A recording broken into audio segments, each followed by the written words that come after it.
That's the sonic sway right there. In order to activate the sonic sway, you have to activate a guard on frame 1. Quick stream while my kids are asleep.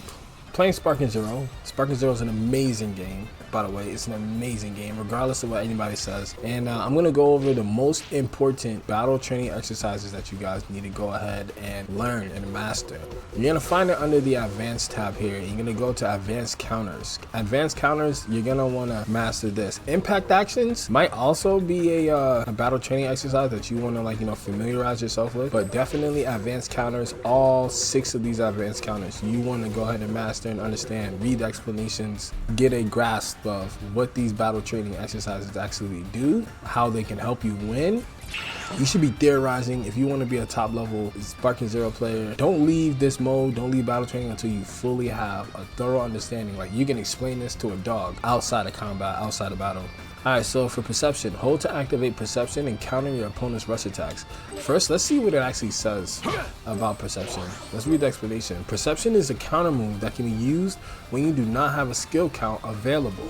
So that's important. When you don't have a skill count available, your skill counts, this is your skill count right here. When you're at 0, you can use Perception as a counter move when you don't have any skill counts available. While holding down, you will move into a stance in which you will counterattack for every hit taken. Perception only works as a counter to rush attacks, so be very careful not to use it against any other type of attacks. Don't use it against high speed movement attacks, don't use it against ultimate attacks, don't use it against blast attacks. Perception can only be used against rush attacks. You gotta remember that. So that's Perception. Let's go ahead and practice Perception right now. So your Perception is actually a stance. You hold this stance here, and if you notice, pay attention to this key meter here. It depletes your ki at a variable rate. If you pick a specific character, it doesn't deplete faster or slower. This is what it takes to really become good in a fighting game. You have to think outside of the box. Certain moves have certain properties, and the property of the speed in which that ki is being depleted is definitely something that you want to go ahead and test out. Another key thing that they don't tell you about Perception is the fact that you cannot activate Perception when you're getting hit from behind. So like, if you see here, Piccolo's attacking me from behind, I can't activate Perception. Because how am I going to perceive his attack if I'm not even facing him? Alright, so that's Perception. Let's go to Super Perception. So for Super Perception, this is a counter command that can be used when you do have a skill point. Normal Perception, you can only counter rush attacks. With Super Perception, you can counter rush attacks as well as smash attacks, as well as blast attacks. It's the same practice, same principle. You still press the same buttons, your key blast button and your guard button. When your opponent uses a powerful technique like a blast, stay calm and aim to counter their attack, right? So you would mainly use Super Perception against like a Kamehameha or a special move, or if they want to attack you with a smash attack, you will use one skill point to go ahead and counter their attack with your Super Perception. The most important thing about this is the fact that you need to know and be aware of how many skill points you actually have. This is what Super Perception looks like. And another example of Super Perception, that's what you use to deflect Ki Blast. So you can deflect a Kamehameha or a special beam cannon per se. Anybody's special move that's like a blast attack or a Ki Blast. Holding Super Perception, get in a stance, just charge up, get into an area where you can charge up. Because you know when you activate Perception or Super Perception, it's going to drain your ki and you're not going to be able to utilize it. Now, high speed evasion. If you press this button, the instant your opponent lands an attack, you can quickly evade the attack. This command is also effective against charged attacks or blasts. This is akin to a Vanish in Dragon Ball FighterZ. Essentially, you want to like master the timing. Piccolo's attack is like very misleading because nobody really attacks this slow. You need to be aware of the situation, aware of every single situation that comes your way. But the moment an attack lands, you want to press your guard button, and it will essentially allow you to vanish. You can vanish back, you can vanish behind the opponent, you can vanish to the side. It all depends on what directional button you press when you're pressing the guard button. There are additional properties to a high speed evasion. While you're in sparking mode, as you can see, you can vanish a lot faster. The window to vanish is opened a lot more. As you can see here, I'm pressing guard button like right as Piccolo's attacking and I'm just blocking, right? Like let's say I go to sparking mode, right? The window to vanish is open a lot. Like I can vanish anywhere essentially while I'm in sparking mode. He can't even hit me. He don't even know where I'm at. So sparking mode high speed evasion is optimal, but you do have to realize that it uses up your ki a lot more than it would if you were to do like an ultimate blast or whatnot. Well, your ultimate blast uses up all of your ki. But it's a good way to move around. Sparking mode high speed evasion. Super counter. This one is very important. This is one that everybody, you need to spend a lot more time. Alright, press the instant and attack lands to perform a super counter. Let's view the explanation for super counter. A super counter is a type of counter that can be used against specific attacks. If used while taking a rush attack, you can stop your opponent mid-attack and then counter-attack them. Timing the counter in response to attacks is very difficult, but the technique is very effective against all melee attacks. Not some, but all melee attacks. A super counter can also be used while you're in the middle of taking an attack. So it's akin to like a combo breaker in Sparking Zero. As you can see, Piccolo is about to get hit by Gohan's rush combo, and then he just uses his super counter to push him back. You have to press up and then your rush attack. From there, you can actually execute a Dragon Dash, in which you can press your key button to go ahead and execute a bunch of vanishes.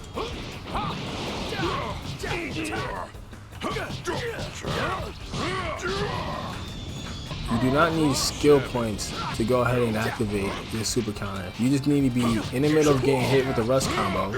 Not from the back, you have to be getting hit from the front. Because if you're being attacked from the rear, you cannot super counter. So far from what I've seen, if you're being hit from the rear, you cannot super counter. The game just doesn't recognize it. It does not register the input. Yeah, whoever was in charge of the camera in this game, they need to not be a part of any more patches.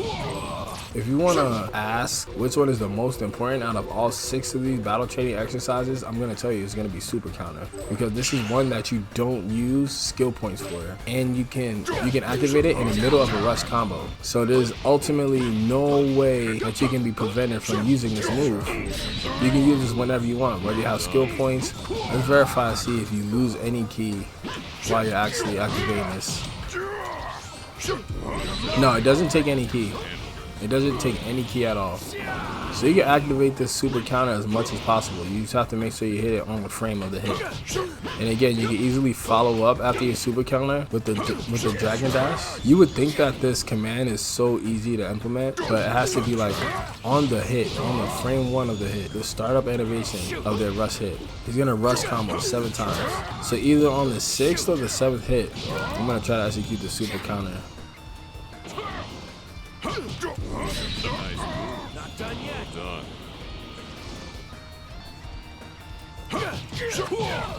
Okay, so when you turn your opponent around, they actually can activate super counter if they're turned around. They just have to hit, like on the first hit of the rush attack, they have to activate super counter. And to activate super counter, you have to press your left analog direction up and your rush attack at the same time. So it is possible. It's important to listen out for the sound cues for the rush attacks. This way you know exactly when to super counter. But super counter is the most important training exercise that you can possibly spend some time on. I would say you end training exercise when you're able to like successfully execute at least 10 super counters in succession without any issues, either on the 4th hit or on the 6th hit. Like right there, I activated it on the 6th hit there. Activated Dragon Dash. Gohan's little brother's here. He could train too. Why not?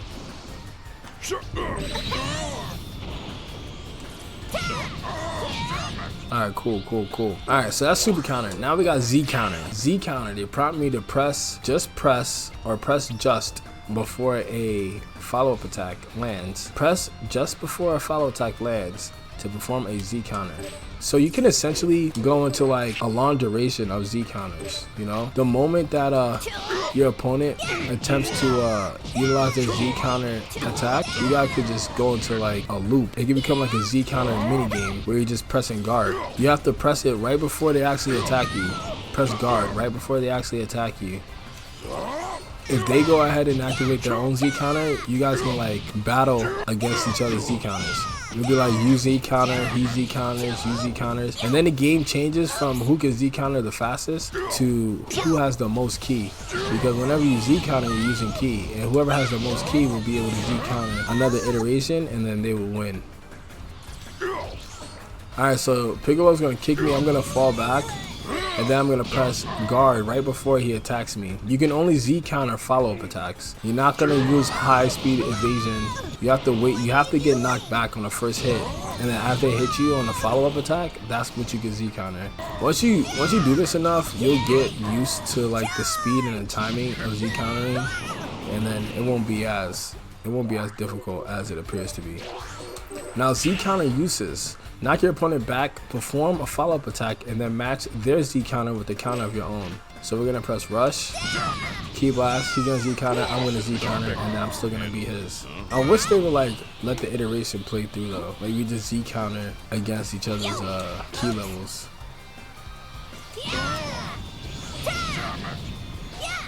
Alright, but those are the 6 most important fundamentals that you want to learn: perception, super perception, counter attack, high speed evasion, Z counter, and then Z counter's uses. But yeah, those are the most important fundamentals of Sparking Zero that you want to learn and master. I'm about to go. My daughter's crying right now, so I'm about to go ahead and play a CPU versus CPU match.